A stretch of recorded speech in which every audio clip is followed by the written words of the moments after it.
Alright mud lovers, how you doing? We are mudlarking, which means looking for anything old and interesting that's been washed up on the Thames Foreshore. Let's get some luck in the muck.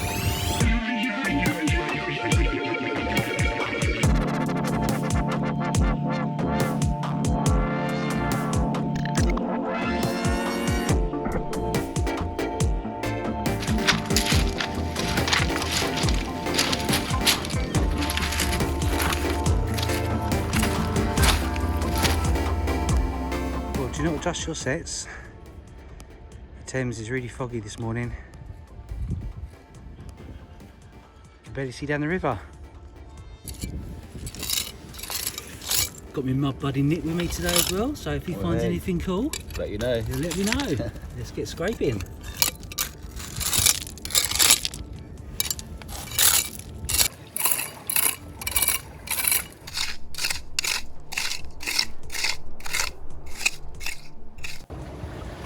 So here's the first little find. Next to little copper nail heads. Copper nails, we love them, but look, this is a little bag seal. It's got some nice interesting designs on there, look. Looks like it could be a little eagle or something. That's really cool. These are bag seals. These are designed to tie up bags and stuff so that customs have been paid, and it could even be a cloth seal. So I'll work this out. I'll see if I can research it and let you know what it is. Cool little first find. I love that design. Probably 1900s or probably Victorian in age. But yeah, can't wait to find out what that is. Lovely bit of history already. Look at that old big old nail. That's a beaut. Loads of these brass nails in the days of shipbuilding. That's shipbuilding.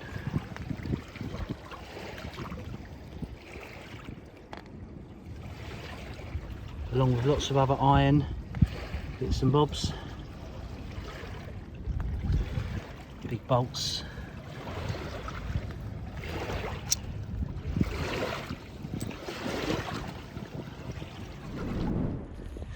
There's a nice bit of foreshore. Bits of iron everywhere. Can you see anything? There we go, here's something. A little button. Oh, that's quite cool. Maybe there's something on there, clean it up later. In the meantime, I'll shout if I find anything cool. So where I am, there's loads of iron nails, bolts and all sorts of trash which we can't detect upon. So I've got an idea where I'm going to take a magnet, a very strong magnet, and hover it over the surface of the foreshore, pick up all that iron and hopefully leave a little bit of non-ferrous behind. Might find a little gem or two. Let's give it a go. So this is my ultra strong magnet, and I've already given it a little trial, and it does immediately attract all that lovely, or horrible should we say, in the way iron, and we just work it around like that, and hopefully take all that away and leave behind any lead, copper, maybe silver and gold. But having done that, I've actually found a lovely little garnet, look, just sitting there. That's a beautiful one. Let's keep going and see what else we can find.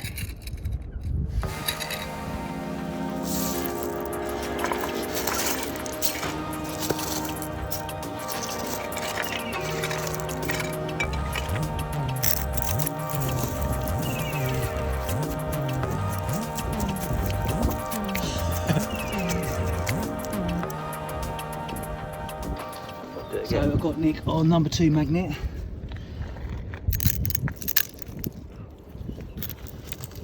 There we go, look, it does work because left behind is part of a Georgian buckle. Oh nice, see now I don't think you would have spotted that very easily because it's that's cool, good start.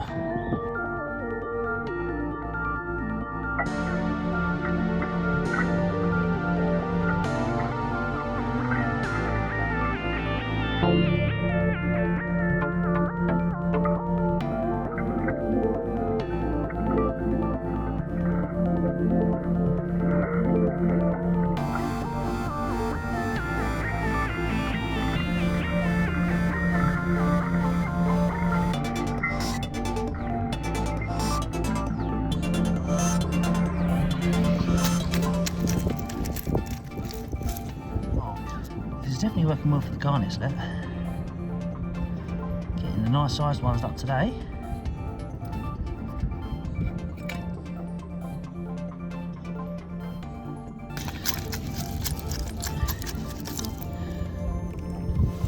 It does leave behind little bits of lead, naturally, because lead is not magnetic, and that could be a little trader's token, little lead trader's token maybe. Very worn, but does the job. These are foreshore nice and clean.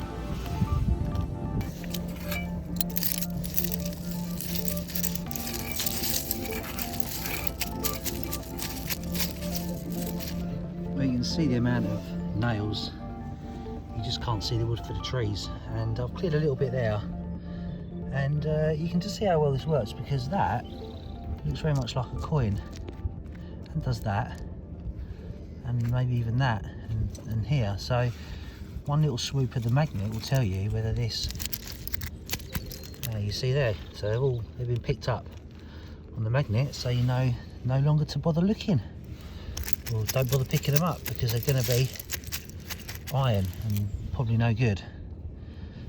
Anyway, just leaving behind the brass nails, and other little pieces there, like the little pin loops.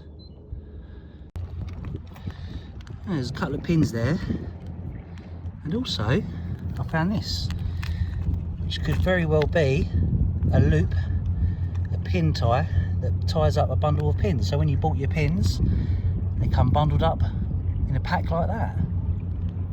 Let me demonstrate. So there we go, add another 50 pins and you'd have yourself a nice little bunch of pins that you'd be able to buy with your pin money. It's definitely a good idea if you've got a very trashy area. All the non-ferrous stuff stays behind, pins, nails. Keep going a little bit more, but it's just so much to do in a large area. Nails everywhere, but cool little technique. The Sci-Fine's mudlarking magnet technique. You heard it here first.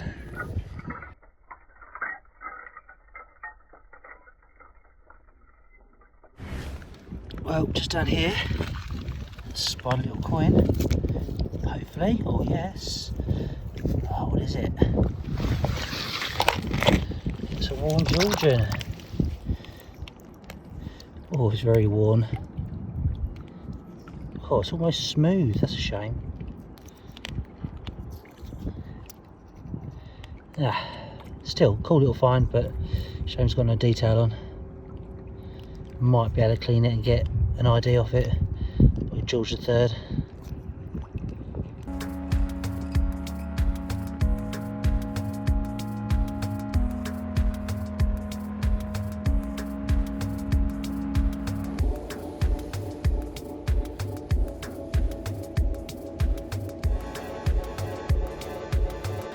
Well, I'm used to finding clay pipes on the foreshore, and usually I find plenty of these stems, but this isn't a stem. Some slob has thrown out this e-cigarette, and there's not just one, there's 2, 3, 4, and pretty sure there's one over there as well somewhere. I mean, why do people throw crap into the foreshore? It's just lazy, innit, and horrible. Anyway, I'm going to pick a few of these up. Oh, there we go, there's some more here. One there. And one there. What's that all about?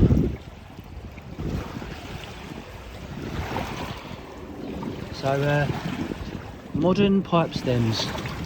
But these aren't very environmentally friendly, I tell you that. So, I'm going to take as many as I can find and throw them away in the bin where they should be.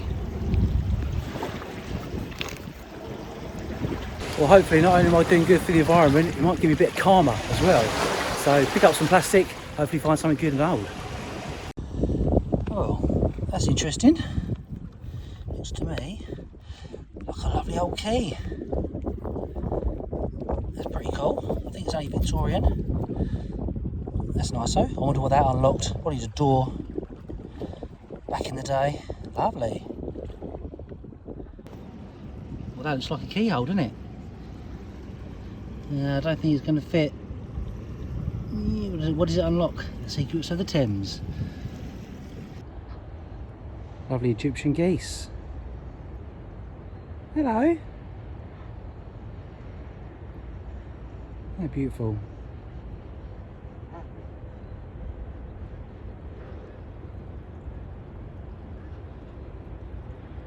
Lovely algae. Save some for the rest of us.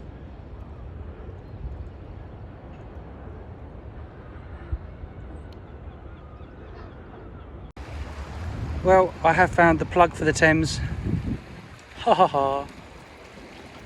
You never know what might be lying beside it. Lots of staples. All these staples are used in shipbuilding, keeping timbers together, and then when they broke them, they left them all behind. 200-300 years ago.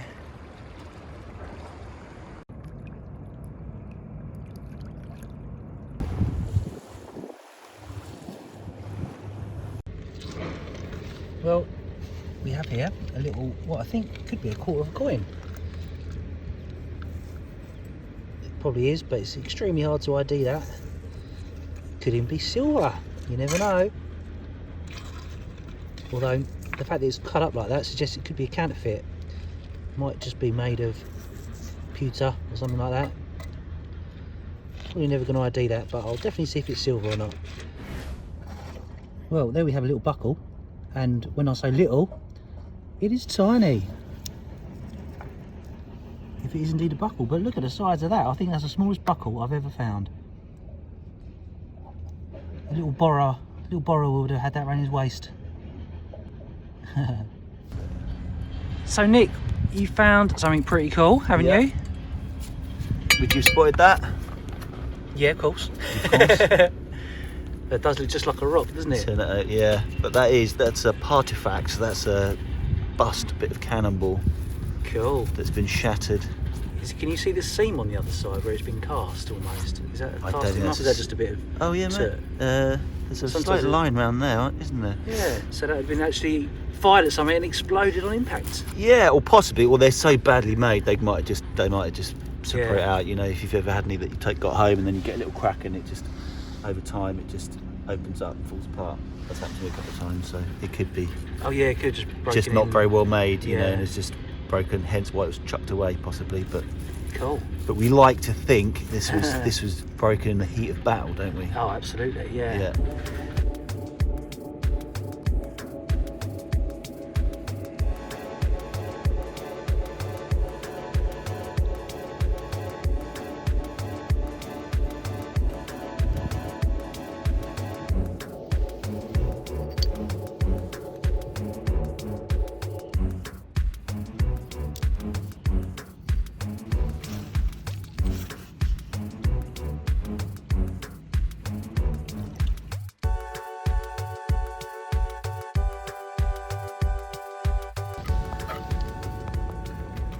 Old milling stone there, all the flour would have gone through those grooves after it was ground up. Pretty cool. So I've just found this, and I thought it was a nail at first because there's quite a few copper nails down here, but this is actually made of lead. So there's a reasonable chance this could actually be a little stylus for writing on tablets, or maybe even a Victorian little stylus. Could be earlier, it might not even be a stylus, but enough look like one. So yeah, good little find. Hopefully I'll see if that is actually a stylus. I'll see if there's any similarities online, but it does fit in the hand really nicely. So yeah, cool little find. This is a strange little object. Looks a bit rude, doesn't it? Wonder what that was. Mystery item, guys. If you know, comment below. See if I can clean that end out. I don't think it's ordnance. There's no like lead slug in it, so if you know, comment below. Early mallet ball. Just look at the colours in that, the iridescence. Isn't that beautiful?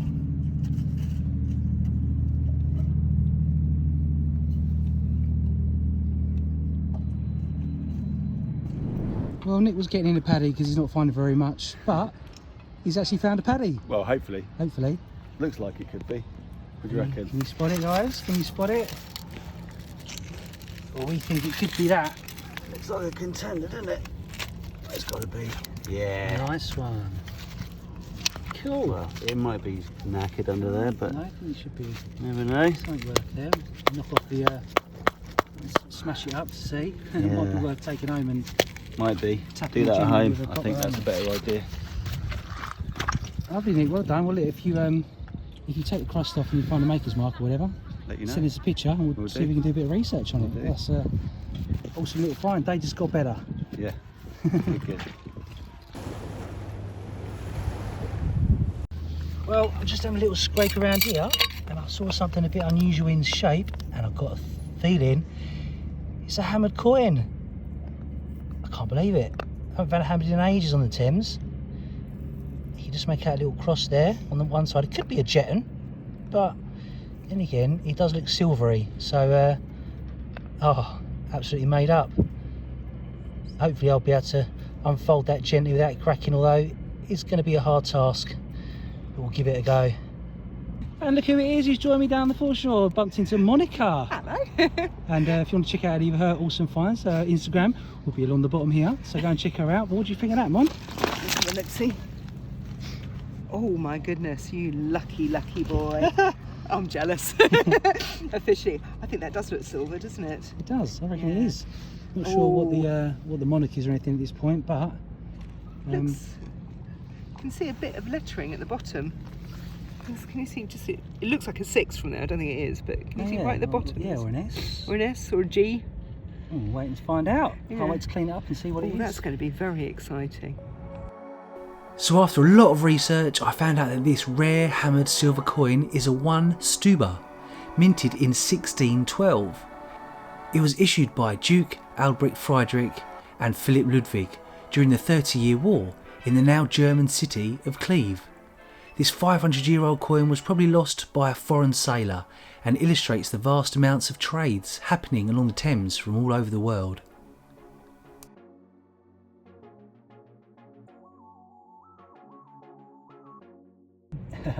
We got us getting all excited over a tiny bit of silver. That's Simon's jammy. Oh, that is Well, you've had a beautiful. good find. You told me about your. Yeah. You can show me your padlock if you want. Yeah. Hang on, I have to dig it out. Hang on.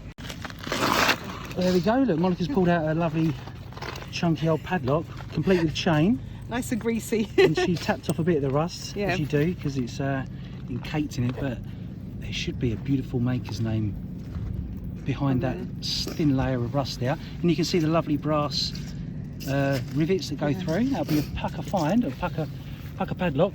love that it opens as well. That's going to clean up quite nicely. Lovely one. Awesome. Yeah, well, send us some pictures if you get the chance to clean it up. Yep, and we can do a bit of research for you, hopefully, and find out who the maker's mark is. That'd be quite cool. Yeah. This padlock belonged to a nail maker based in Paradise Street in Rotherhithe. W, M and A Quinney were William, Matthew and Alfred, and were trading in around 1890 to 1910. All that information from one padlock. Fascinating stuff. I just found this. It's a huge brick, almost a brick or something, with a beautiful piece of Tudor green glaze on it. I'll put that in the bag. I might give it to old Richard Hemery. He loves his pottery and unusual bits and pieces, but he might find that quite cool. Might be off a massive, I've got no idea, fireplace or something. Who knows? There you go, Rich. Present for you, mate.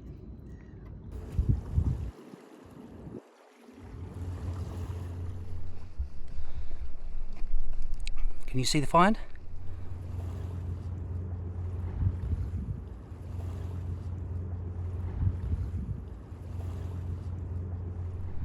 Just hiding there, look. Lovely little marble. Nice.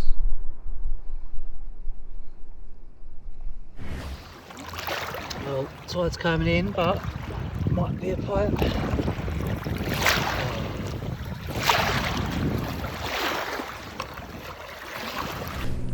So look how many I found. This is only half of them.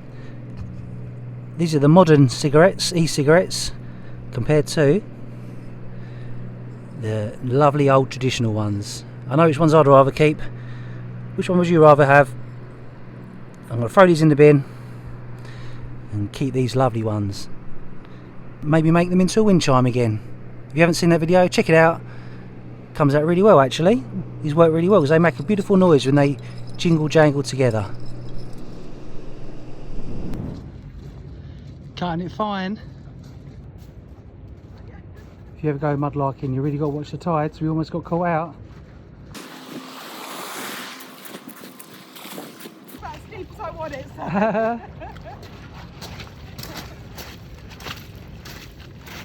You made it. Were you panicking? Were you panicking? No. I was. Don't look like the face of panic. I was panicking.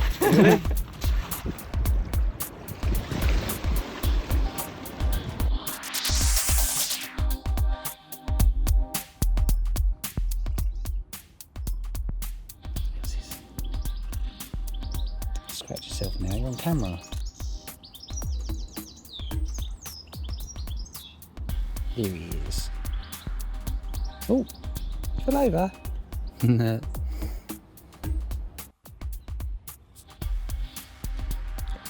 So what a fantastic day that was on the Thames. Hammer coins, awesome padlocks and plenty of garnets, which has given me an idea. I want to make a little piece of art using the garnets, using the lovely brass ship's nails we find, and also those Tudor pins. So I'm going to be doing some resin art now and creating like a cherry tree made from those 3 objects. Let's do it. So now I'm going to make some garnet trees using some nails for the trunks, pins for the branches, and some Thames garnets for the cherries. So Thames cherry trees is what this is, and when the light shines through them you'll see the Thames garnets in their best light. Let's try it. I've already put a layer of resin in there already, so that's our tree trunk. Maybe I'll use a straighter one.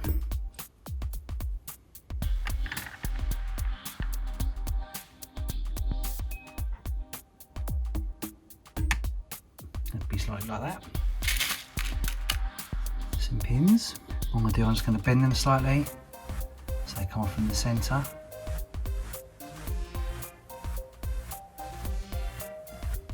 Some are already bent actually.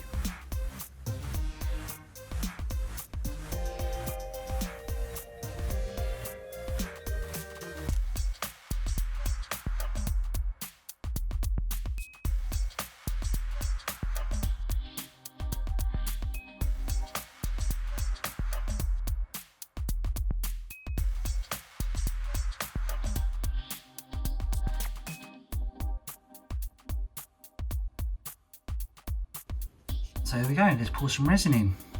I'm using this epoxy resin from Vuba. They're very good. If you ever want to try some resin art yourself, I recommend using these guys. Links are in the description below. Hopefully won't move around too much.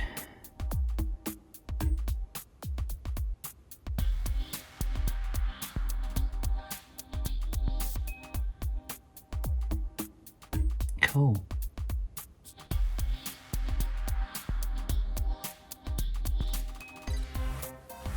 Oh, I like that.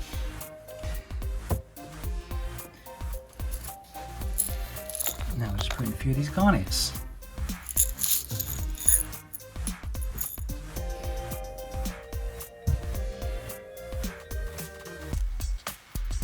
Very simple idea. We can move them all around in a second. Interesting to see how it looks actually.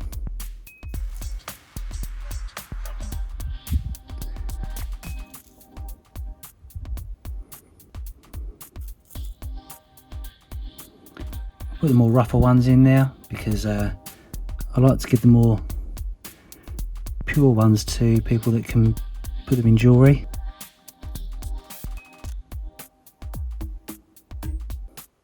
It's more like a little apple tree now I'm thinking about it.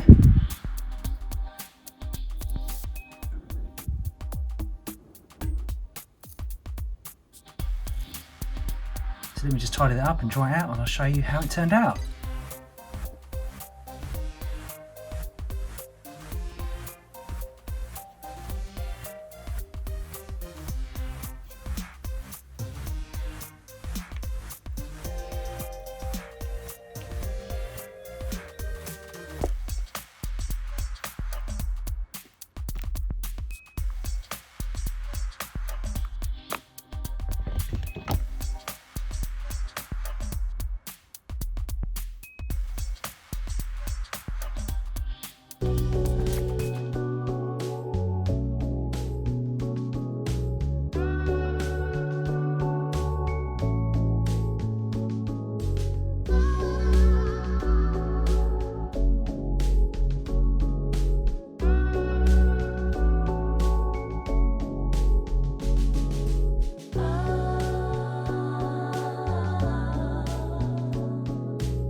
So I think these turned out really well and I'm happy to share them. So they are for sale on eBay. Check out the link in the description below if you fancy a cheeky bid, and you could own some Thames history art in suspended animation. So if you watched my little live stream the other day, you'll see that I was giving away a signed copy of the Searcher magazine featuring yours truly. Here are the results. So I'm using this YouTube random comment picker, putting in the URL, filtering out the duplicate users and the replies, I'm including those, and the filter is based on the specific text of Searcher. How many comments did we get? Well over 500, so thank you all for entering this competition. So the winner is Elizabeth Linda, all the way from Australia. She says, have fun boys, it looks glorious where you are, can't wait for the next video. Cheers from Oz. Presumably that's Australia and not Austria. So well done Elizabeth. If you would like to email me, scifinds@outlook.com with your address, I'll be more than happy to sign it and send it to you. Thanks everybody else for entering, and there'll be more competitions in the future, so stay tuned for that. So there we go mud lovers, hope you enjoyed that. See you on the next Mud Adventure. And remember, if you would like to support my Mud Ventures, then please pop over to my Patreon page. The link is in the description below. Hear first about what I've been up to and see behind the scenes images. Hope to see you there.